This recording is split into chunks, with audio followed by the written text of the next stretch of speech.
Hi everybody, Cellini here. I'm going to do a short video defining the parallel squat. Now, on a lot of my videos I've shown you previously with some home training where we do a big wide ballet squat where we're turning out, the knees are over the top center of the feet, working the quadricep, hamstring, inner and outer thigh, the glutes, working everything very well, where you can keep the three bowls of water, pelvic girdle, rib cage, and head in alignment. We're still going to work with that alignment, those three bowls of water today, but we're going to clarify the parallel squat. Now, the reason in most of my videos I use this squat or a lunge instead of a parallel squat is that usually when people are training with weights and they do a parallel squat, what happens immediately is their knees start to go forward over their feet, and it limits the amount of flexion you can get. The back and shoulders usually round in a bad position. So I had to clarify that for a client. The parallel squat is not bad, it's just you have to modify it when you're working at the gym or working home to where you don't get into your knees and your back. So I'm going to show you how to do a proper parallel squat as an alternative. So first thing you want to do is start training, and by the way, at any age level, any level of flexibility, this is a great exercise to build strength and flexibility. So you're going to develop your quadricep, hamstring, inner and outer thighs, your glutes, develop the knee joint, hip flexion, pelvic girdle rotation, and ankle flexion. Now, depending on where you might be tight, ankles, hips, knees, low back, you might have some limitations at first. So as usual, warm up first, start with the exercises, very small ranges of motion, nice and slow, controlled, working on your form, focusing on your breath and your alignment, and you just ease up one step at a time. Small things are huge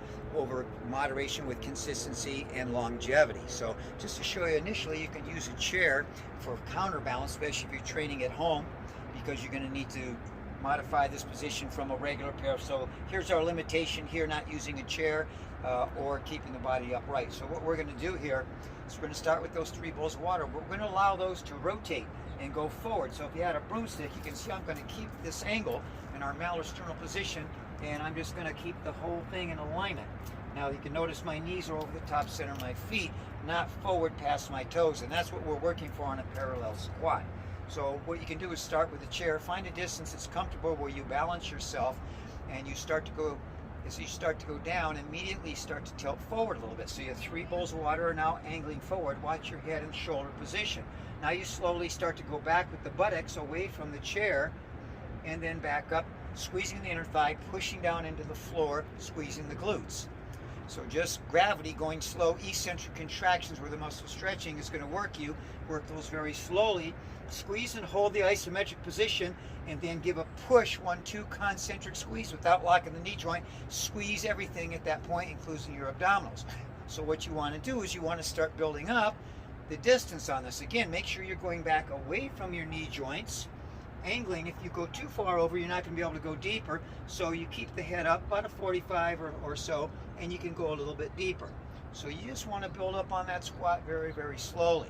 So down slow, 4 or 5 seconds going down, keep it comfortable, keep your abs in tight, where the knees are, safe position, squeeze and come up to parallel. So as soon as I start to go down, I start to let my pelvic girdle shift, which is going to open up that pelvic girdle, low back, knee flexion here, hip flexion, knee flexion, and ankle flexion. And I'm just fingertipping here, I'm not over gripping. You can also do this just with a counterbalance after you get used to doing it with the chair. Taking the buttocks back and down, keeping those abs tight. And another way to work it, if you're at the gym and you have a weight bar, eventually you do this. You can do these with the machines that guide you at first, and then with a free body bar, but you can use a broomstick as well just for training. And you go down and back.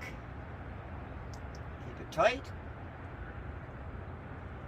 And increase that range of motion each time you go.